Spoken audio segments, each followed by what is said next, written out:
morning, Abundant Life Church. It's good to see you guys this morning.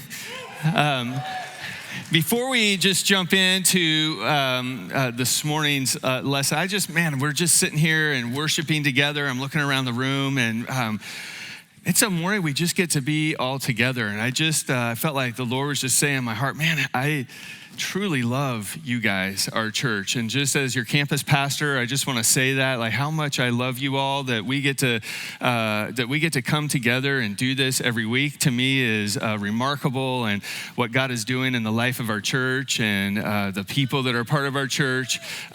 So thankful for that. And so anyway, today we are going to have a really great time. We're having a fun service. Obviously, I'm going to have some guests join us this morning, but we're calling this morning Back to Life Sunday. And the reason for that is I feel like there's something that happens in the fall that just seems like we're kind of getting back into routine and back to life. And just curious, I know Aaron would probably answer this affirmatively, but how many of you would say that the fall is like your favorite season? Oh, right. Yes, lots of you. Fall is definitely my favorite season. I think the reason for that, at least the early part of fall, the later part of fall is debatable, but the early part of fall definitely is my favorite season. And part of that is there's so much that is going on in the fall season, right? So for instance, you get to start mowing your lawn again because like the rain comes back, but then there's like an added gift of raking leaves that comes along with that. So you might feel a little bit like this picture up here, if we've got it. Picture. But they'll be back in greater numbers. Things to look forward to. It's the time of the year you get to wear flannel again. So, hey, right? So just curious, how many of you would admit that maybe in the last week when it cooled off, who pulled out some flannel out of their, all right, there's a few of you, perfect. Pumpkins are everywhere, right? It's the time if you're with kids or if you're just me, you get to go to the pumpkin patch and search for the great pumpkin, which is exciting. And then there was a very special birthday that happened this year in particular. The pumpkin spice latte at Starbucks celebrated 20 years. 20 years, everybody. So yeah, there's a picture of that. And so just out of curiosity, how many of you have out there have gotten a pumpkin spice or pumpkin something that was like caffeinated beverage? Anyone? Like, okay, a few more. Man, this section is not done fall yet. That's what I'm saying. If maybe like coffee beverages are not your thing, that's okay, because like when this time of the year rolls around, there's basically pumpkin spice anything out there. So like if you go to the grocery store, there's pumpkin spice this, pumpkin spice that. There's even this guy right here. You can get, yeah. You can get your cup of noodle soup in pumpkin spice if you so choose. So, football season has started, so all of you fantasy football warriors out there, everybody is undefeated so far until this week begins. And then there's another shift that happens, right? That if those of you that have kids or families or educators know we're moving into, but school begins. It's right around the corner for some of you. That's, wow, something to cheer about. Parents are cheering. With that transition, though, definitely brings in, right, some new routines and some new things to experience. And by a show of hands, like some of you, I think, are looking forward to it, right? There's a few of you looking, not as many as cheered. Okay. Some of you, though, like that might represent different kinds of feelings. And so take a look at this video. Mike, do you hear that? Is that a back to school commercial?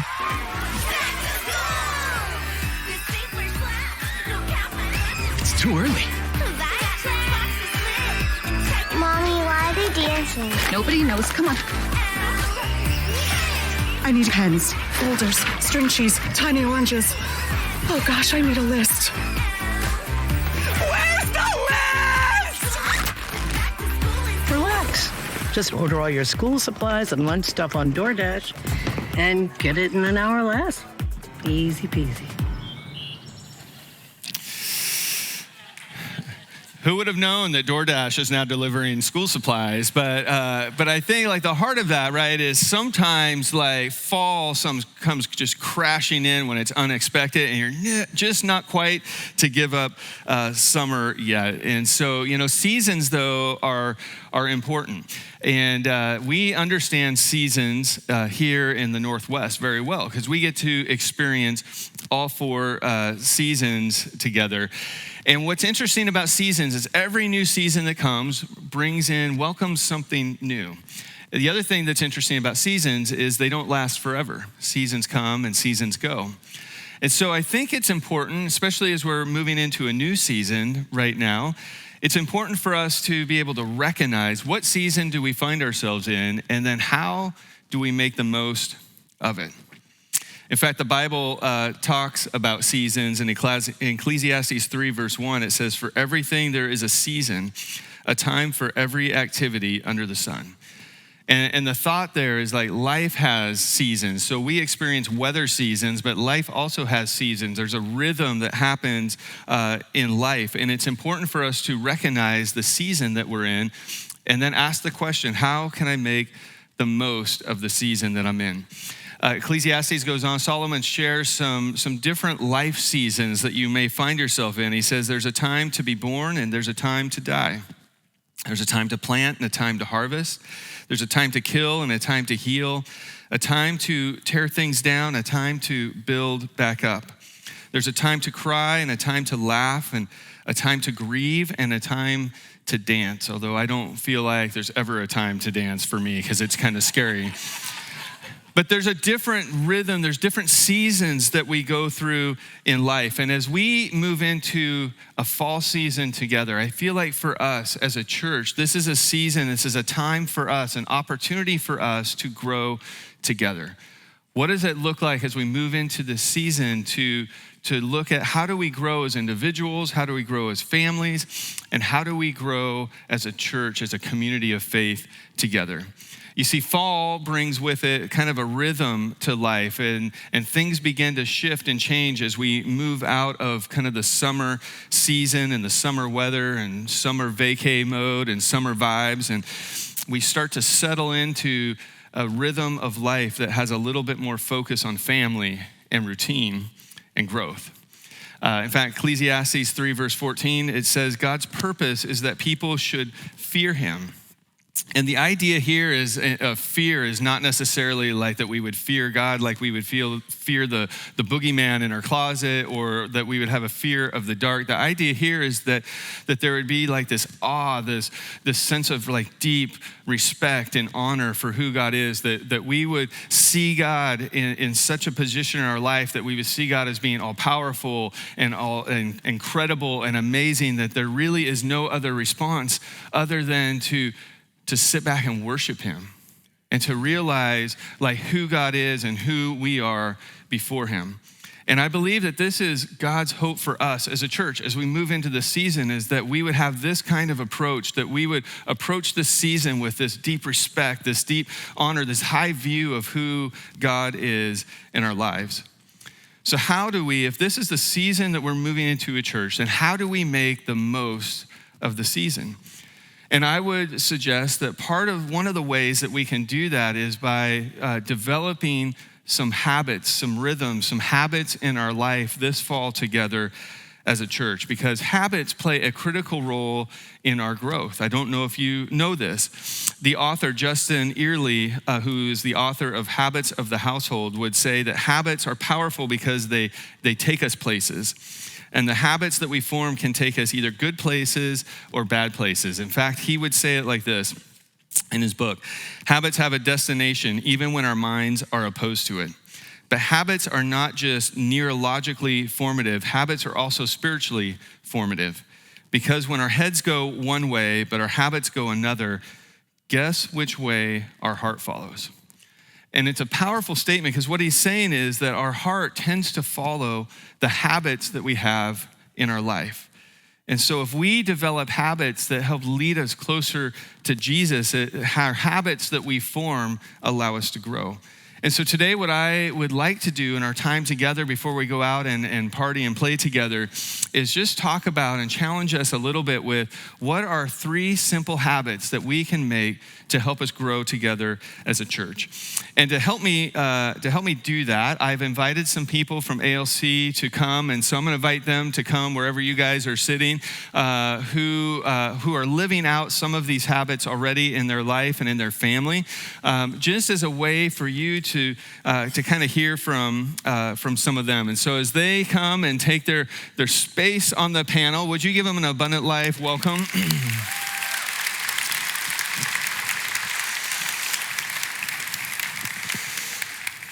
All right. Well, hey, thank you guys for coming and joining us this morning. So what I want to do before we kind of dive in and talk about these 3 habits is I'd love for you guys to introduce yourselves first.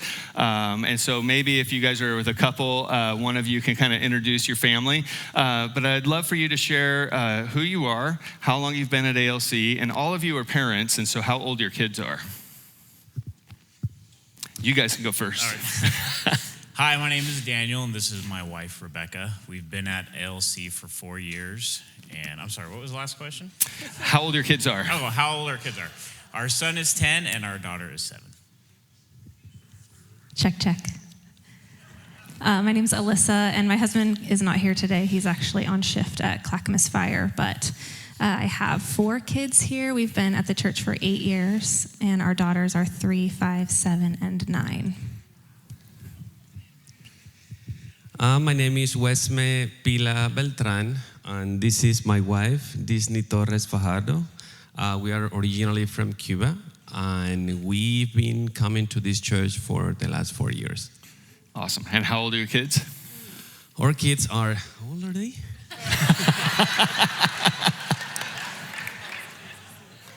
My wife always helped me with that. 14 and 17 years old. Awesome. 2 teenagers. Nice.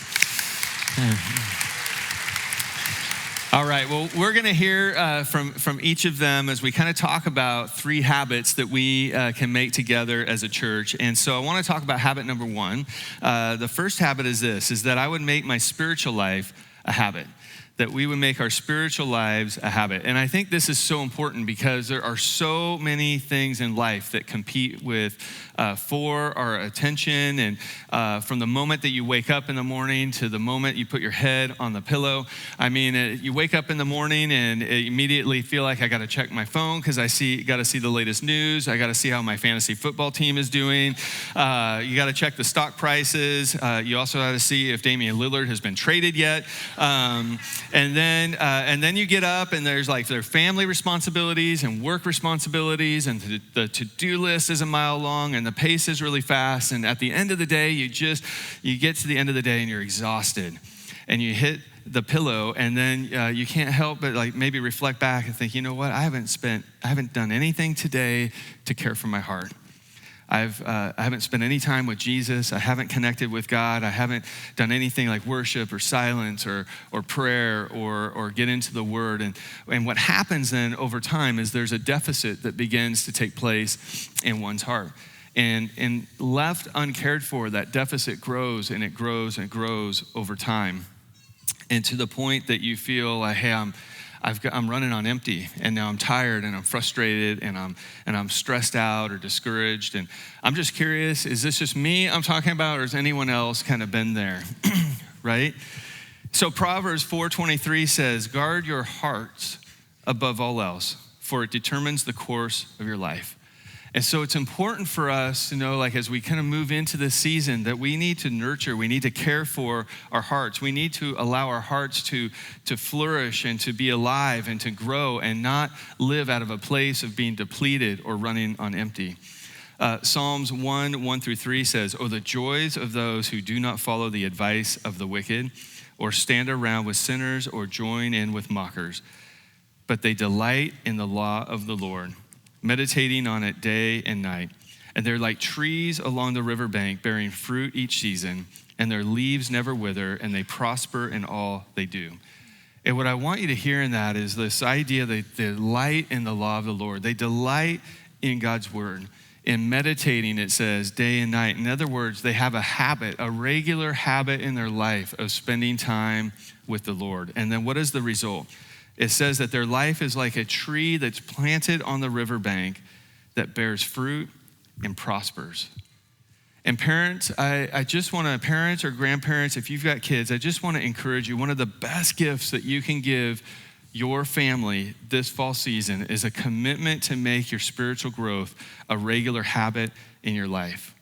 And so I want to give some just examples of what that might look like. And so I've asked Alyssa, and Alyssa shared like her husband Tony would love to be here, but we love first responders, and he's a firefighter, and he's on shift serving. So you're representing the family today, and but you guys have been really intentional about creating some habits and some rhythms in your family around this idea of like spiritual health and spiritual life. And wondering if you just share a little bit of what that looks like in your family. Absolutely. Well, the first thing when I was thinking about sharing, the first thing that I wanted to talk about was just the habit personally and with my husband of surrender. Surrendering our children to the Lord and understanding that they are His first and foremost. They are not ours. We have them for a short period of time, but they're going to grow up and move on. And so there's so many things and so much pressure on parents to do everything perfect and have them in all the things or make sure they have every opportunity, but really starting with this place of they're your child, you made them, what do you have for them? And it takes that pressure off, just right off the bat. So every morning, as much time as I get before the first one rises, sometimes it's 5 minutes, sometimes it's 35 minutes. It's just sitting and saying, they're yours, God. Whatever you want to do in them, help me to foster that. So that's just personally what I do. And then in the morning, we get up and it's a wild whirlwind of crazy. We've got 4 little girls trying to get dressed. And it's a normal home. We're not perfect. They're fighting and arguing, but we always have breakfast. So I figured that if we always have to sit down and eat breakfast, what can we do in that time? So in that time, we have what's called our morning benediction, and I'm just going to read it. It says, I'm not what I do. I'm not what I have. I'm not what people say about me. I'm a beloved child of God. It's who I am. No one can take that from me.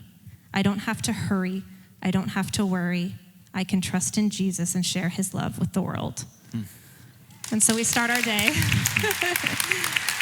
with that, just like setting the tone of that truth. And not only is it my surrender, but it's then their surrender to the Lord. Like, I am not what everyone around me says as I go into school, or my oldest who has maybe more anxiety than most children, she can say, I don't have to hurry. I don't have to worry. And like, that's kind of how she starts her day. And then they go off to school, and the afternoon is normal afternoon at our house. I am involved with a lot of music and worship, so that's just a part of our family culture. We listen to a lot of worship. I play a lot of worship. They're always singing along with me.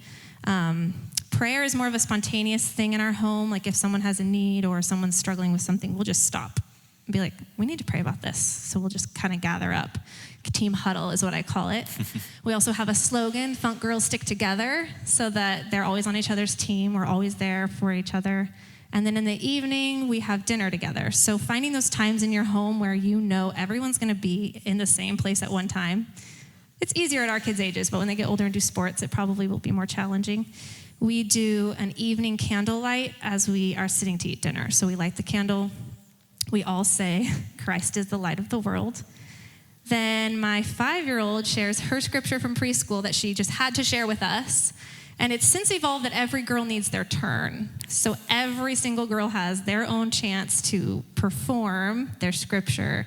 So Lauren has her scripture from VBS, and then Brooklyn does hers from church here, and then Avery, my 3-year-old, she just says, love one another. And that's how it ends. So that's basically what it looks like in our home on a daily basis. That's awesome. Thank you. So just a follow-up. Yeah.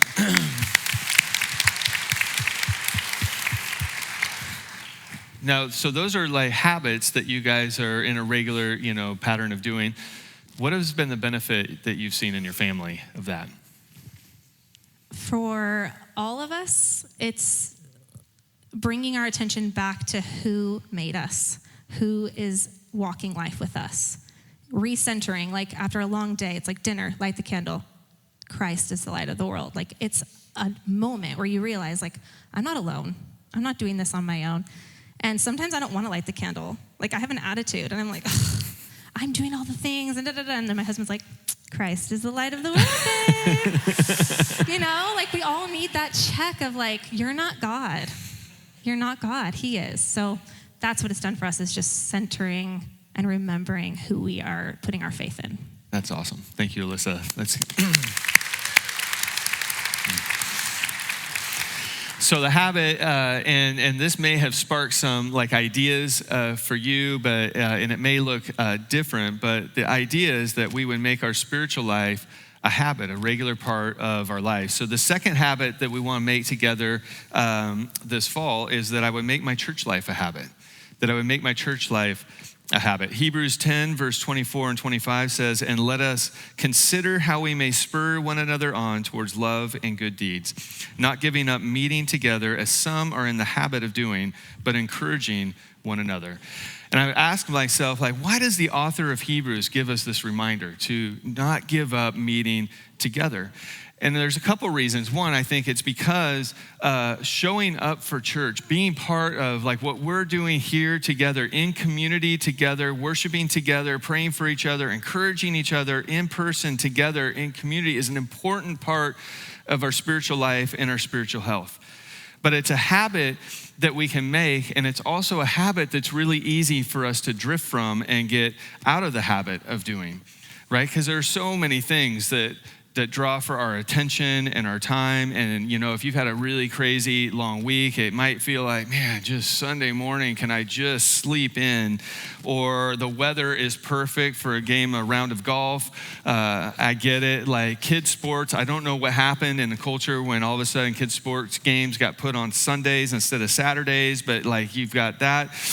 Camping, fishing, hunting, travel, or maybe it's just a crazy, chaotic morning that seems to happen every Sunday morning, and you think, man, it'd just be easier if we just stayed in PJs, poured some Fruit Loops, and watched online. And if we're not careful, it's really easy for us to get out of the habit of meeting together, where it becomes harder and harder to actually show up because we get out of the habit. And so we show up maybe once a month or every few weeks, or maybe it becomes like every special occasion, like Labor Day weekend or Christmas or Easter. And so the author of Hebrews is encouraging us today, saying, don't give up the habit of showing up to church. Don't neglect going to church.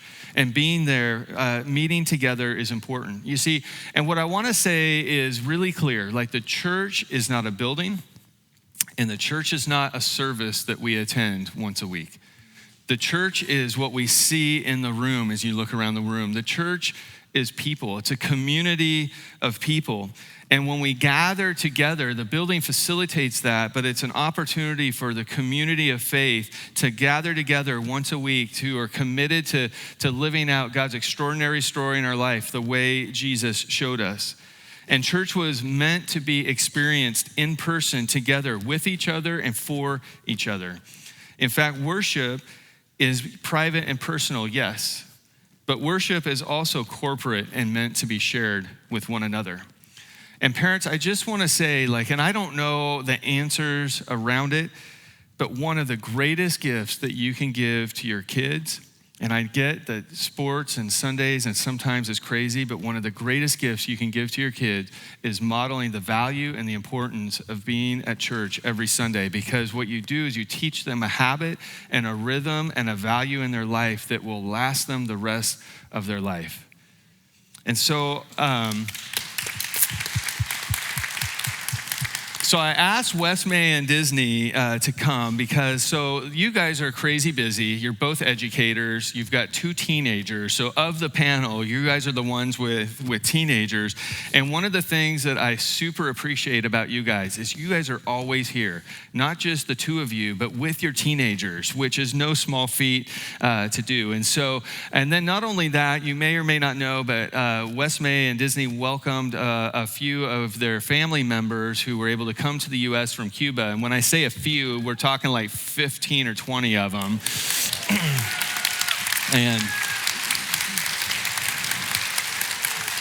And the very first Sunday that like the whole crew was, you brought them to church. And then Wes May is like, okay, we got a problem. They don't understand English because they speak Spanish. And so that's a problem. And so then he found a solution. And the solution is, you might hear him if you catch him at the service, but they've got little walkie-talkies we got for him now. And Wes May translates in real time the service so that his whole family can be here every week at church together.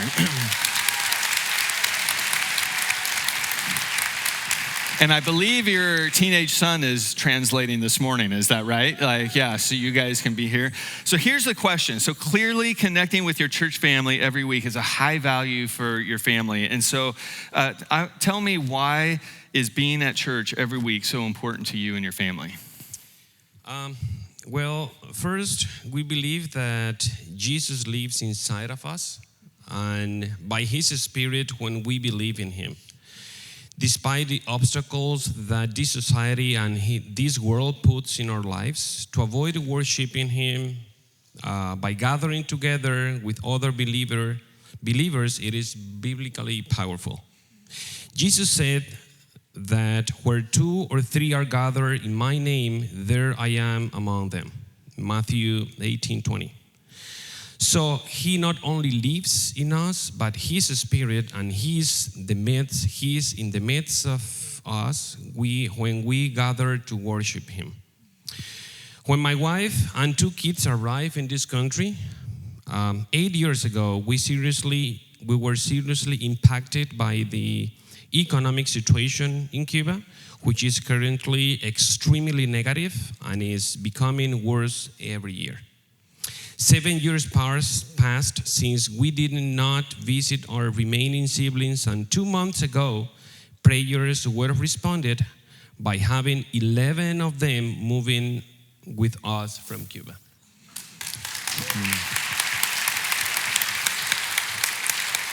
So, being here is a miracle from God.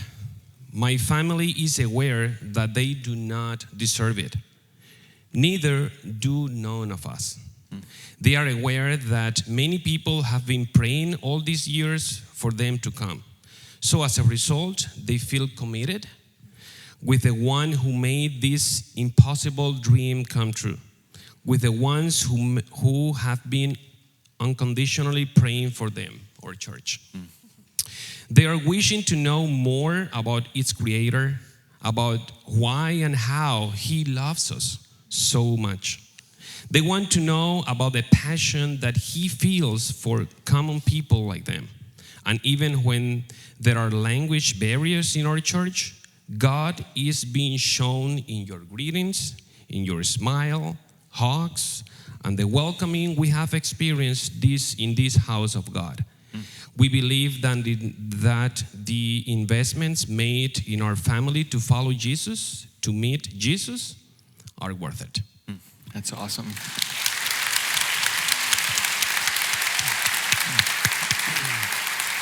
So I have a follow-up for you. So like we were talking a little bit last week. So you know, being here with your family and is super important and a blessing, and love that. You also come with 2 teenagers who come regularly with you. And so talk about like how you kind of protect that value with your family, not only for you guys, but also for your kids. Teenagers, well, just to say it is a hard word, I know. But we believe that obedience is the key. Though it differs from somehow the American culture, here is our top priority topic discussed with them. The Bible tells us to obey our parents for many reasons. First and foremost, it is a commandment of God, from God. In Exodus 20:12, we are told, honor your father and your mother so you may live long in the land of Lord, your God is giving you. This is the first commandment with a promise, and it's one that should not be taken lightly. It is not an option yet going to church. Modeling to our kids, we have faced hard personal situations at home. has been crucial. Some reasons we provide them are related to the benefits of our obedience, which are many. In Proverbs 3:1-2, we're told that obedience will lead to a long and prosperous life. Additionally, in Ephesians 6:1-3, we're told that obedience is a sign of respect and honor. Obeying our parents will result in God's blessing. Jesus came to serve others, not to be served. We model that to our kids, and now our kids are reproducing that model to their siblings, to their newcomer siblings, and the chain goes on. That's awesome.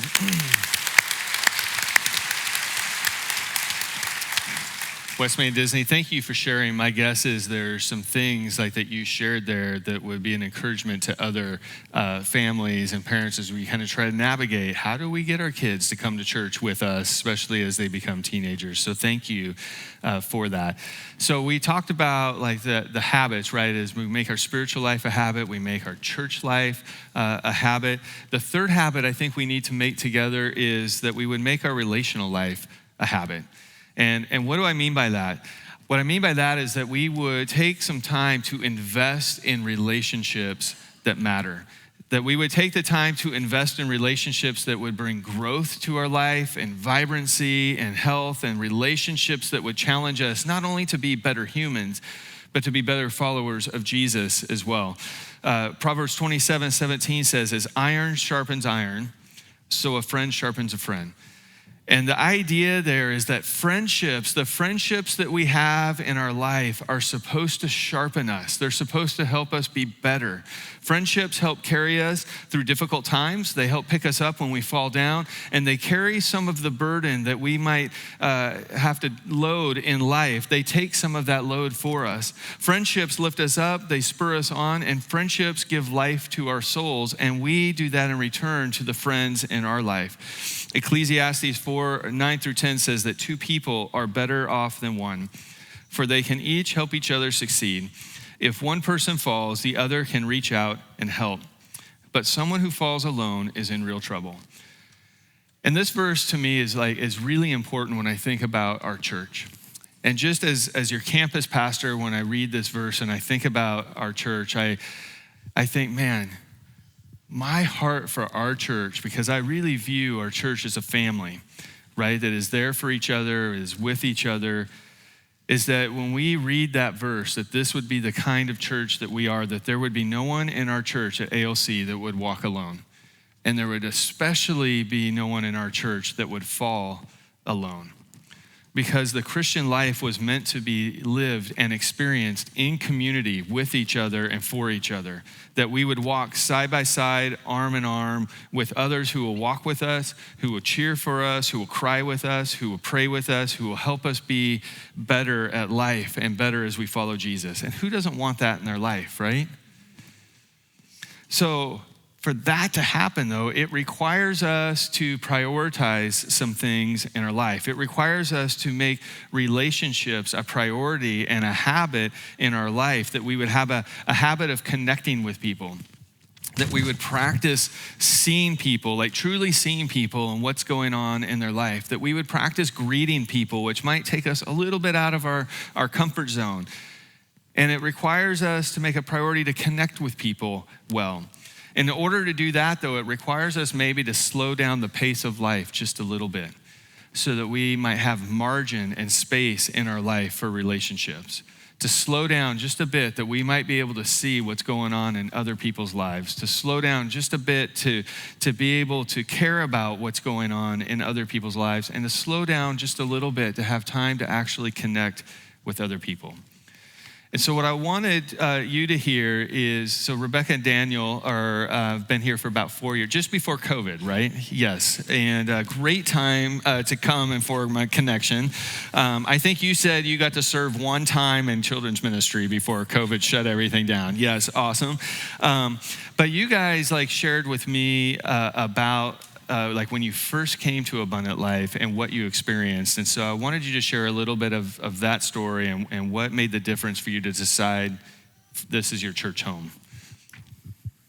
Yeah, so just some background on us. So we both grew up in the church, and that has always been a priority for us, not just going to church, but also being involved in the church that we're in and being part of community in that. We are not from Portland. I'm from Pennsylvania. Daniel's from California. And so we don't have family here. So that makes church even more important to us, and the connections at church even more important to us. When we first started dating and early in our marriage, and when we first had our son Elijah, we attended a church that was not in the community that we lived in. And part of being in that church was a life group, which they called Home Communities. And we were very involved in one, and that was basically our family. The people there were incredibly encouraging, just there for us, even with our wedding.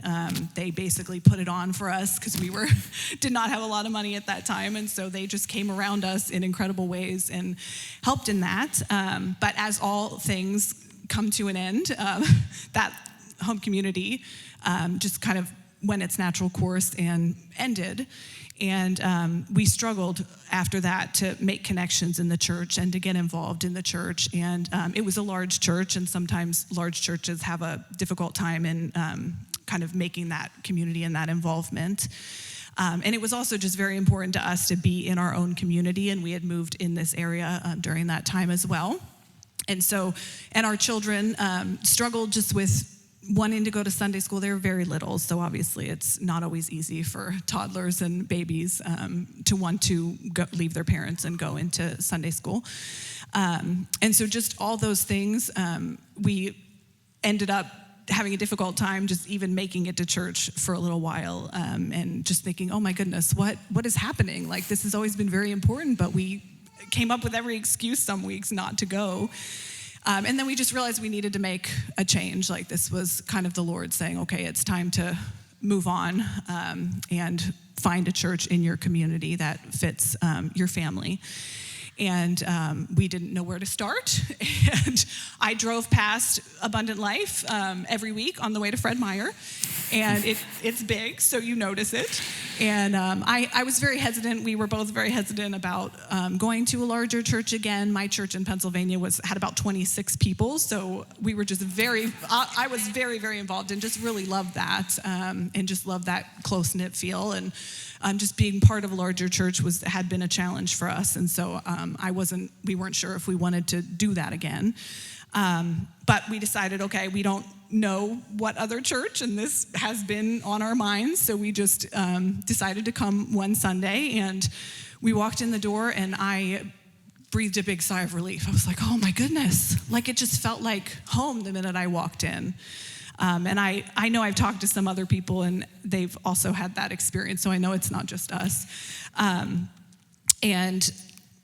So as we were encouraged, and Pastor Jeff did not ask me to do this, but every week they talk about filling out the connection card, especially for new people, and so we did that. We decided to do that and take it to the starting point counter and met the person back there who was very friendly and welcoming. And we went and picked up our children from Children's Church. They actually went in. And our 3-year-old daughter, Eleanor, she was very happy when she came out. And she said, Mommy, the church is God's family. And I was like, I never want to leave. Just having that, realizing that they were sharing something very important with our kids. And we found out that they memorize a Bible verse every single week. And that is a huge part of Children's Church, and that just felt so wonderful to us to have a place where our kids felt comfortable and were learning these things. And because they had our name and contact information from Starting Point, Pastor Aaron, who we all know and love, used every single method available to contact us within the next week. I'm pretty sure we got an email, a text message, a phone call, and a handwritten card in the mail. Thank you, Pastor Aaron. And coming from a church where we did not feel connected, I was like, oh my goodness, this is a lot. But it really, we really appreciated it, and it made us feel very wanted here. And so I would say if you are new, if this is your first Sunday, and again, Pastor Jeff did not ask us to do this, but I would highly recommend doing that. And there was absolutely no pressure for us to reach back out to Pastor Aaron, but it just made us feel incredibly welcomed and loved here.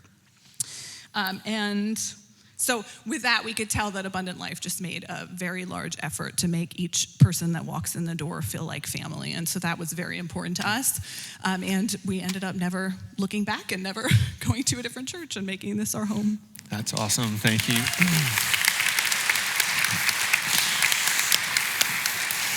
So then you guys took a big step and you decided to start a life group. And so tell us a little bit about that, because why was that important to you guys? And as well as you were fairly new to the church, so you didn't know a lot of people. And so how did you end up kind of grabbing people to do community with? Well, it was kind of a perfect storm of events. We started kind of near COVID, and as Rebecca mentioned, being part of a life group was extremely important to us and connecting to the church that way. And so when we started, we were praying about joining a life group, and we were reaching out and trying to get into a life group, and it never seemed to work out, I think because of COVID and just scheduling things. But we kept at it, we kept praying, it was very important, and one day Pastor Aaron gave us a call. It was an answer to a prayer, except that he asked us if we would consider hosting and leading a life group. So this was new for us, but our previous life group experience, the leaders of that group had become formational in our lives and have served a big role in our lives. We're still connected to them, and they became like mentors to us here in Oregon as our families were in California and Pennsylvania. So we didn't take this lightly, and we prayed about this so much that, obviously this is an answer to prayer, and the Lord saying you need to step out in faith and try something new, and we did. It wasn't always easy, but I would say that it has been extremely rewarding and fulfilling, and we, like Rebecca said, have never looked back. And how did you find people to join your group? So it was a combination of things. In the beginning, we didn't know anyone at the church. So Pastor Aaron had mentioned someone who he thought would work out, and that couple contacted us through the group finder. And when we finally met them, we realized we had a connection to these people. Their son and our son had went to the same elementary school, and we had met them on occasion. So, and they lived literally right around the corner from us. So they walked to life group every Thursday night. Another way was our son had made a friend through the children's ministry, and through Kids Trek and a church event, we just met that family and really connected with them, just talking. And they had recently moved back to Oregon, and we're looking for a life group. So it seemed logical. We invite them to ours, and it has just been great. So we've really clicked. The Lord has really brought together a group of people that newer Christians and older Christians, and just a group that we just all can speak into each other's lives, and it's just mixed really well. So that's awesome. Thank you, guys. Yep.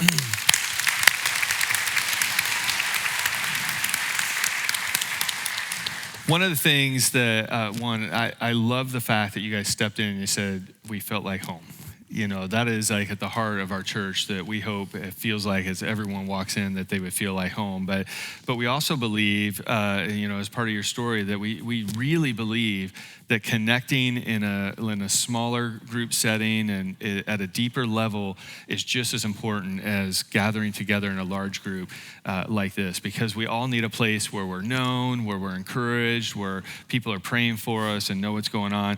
I wish I could share with you our life group text thread from our life group. Some of it is funny memes, but majority of it is just people kind of sharing their heart with each other of some really big stuff going on that we're navigating, and just full of encouragement and prayers and a freedom to share, prayer requests. And it's like the way we can share the load with each other. And so relationships, your relational life is an important part of the spiritual growth, but you have to make it a habit. So the 3 habits that we want to make together, our spiritual life, we want to make a habit of that, church life, and relational life. So what I want to do real fast before kind of we close, I want to tell you about a few ways that coming up this fall that the ALC is making space for you to develop and grow in these 3 habits. So the first one we talked about is making your spiritual life a habit. And there was probably some ideas that Alyssa shared. Then if you want to grab her at lunch afterwards and learn a little bit more about what they do, I'm sure she would love to do that. But we're also creating some opportunities for you to develop the habit of your spiritual life. This fall in October, we're going to do a series that we're creating, a companion guide with the series that's going to have a weekly journal in it for you to be able to practice having a regular quiet time with the Lord that will go along with the series, to get in the habit of being in the Word and reflecting on what is it He's saying along with the message. This month we're kicking off Pursuit Night again, which is once a month an opportunity to gather and worship and pray together as you develop kind of that habit in your life of prayer and worship, as well as our Tuesday morning prayer, where early on Tuesday we gather before the workday just to pray together. We talked about making church a habit. The idea is that you would be here every week. Don't be a casual attender. And so for that, next Sunday, we're kicking off a new series we're calling Friendology. And we're going to unpack for a few weeks, what does the Bible have to say about friendship? About the struggle of loneliness, of how to be a good friend, of how to make good friends. My guess is everybody in the room would benefit from that, as well as your friends and your coworkers and your family members. This is a great series to say, hey, as we get back in the fall, I'm going to be here for every week of Friendology, and I'm going to bring somebody with me. And then the last habit, we talked about making your relational life a habit. And the idea here is that you would choose to get connected. And this is not an infomercial for life groups. I just want you to know that. But this October, we're doing something that we haven't done in a long time. We're doing a series. We're going to dive into a series together called Counter Formation. And the idea of this series is it's an important series for the life of our church. We're going to spend 6 weeks together. We're going to look at 5 core values that lead to an abundant life. And essentially, it's this like 5 values to build your life on. And it's so important of a series that we decided this is a conversation that we want our whole church to have, from what happens here down to our students, and not only on the weekend, but in your home and in your small groups as well. And so we're creating a guide that's going to have devotions as well as small group questions that we're writing, because this is a conversation that we feel like is critical for us to have together as a church as we grow together this fall. And so this is what I'm going to ask you to do as we look at making the habit of our relational life as a church this fall. I'm going to ask you to consider starting a Counterformation life group. And what that looks like is saying, and it doesn't begin until October, this is all it means. This means that you would grab a few friends, maybe 2, 3, 4 friends. If you have more, you can do that, but just a few people. And you say, hey, would you join me for this series? Because we're going to do this together at the church. And maybe you look at your row and you're like, hey, person on your left, person on your right, do we want to do this together? Choose a place to meet and a time to meet, and we're going to provide you with everything you need. All you have to do is facilitate a conversation together. My guess is as you're sitting there, you're thinking like, that doesn't sound too hard. We're not asking you to lead anything. We're not asking you to be an expert in anything. We're just saying we want to have a conversation with our whole church around this Counterformation idea that we would be in together, and we want to make our relational life a habit in our life because it's important as we connect together in the fall. And so if you're thinking, you know what? I can do that for 6 weeks this fall. If you would stop by before we grab lunch, there's a kiosk out there, and there'll be a few people out there. You don't have to commit, but just say, hey, you know what? I think I could do one of those Counterformation groups. I got a few people I can invite with me. But it's one of the ways that we can grow together this fall around that. So 3 habits to our spiritual life, to our church, and to our relational life, all right?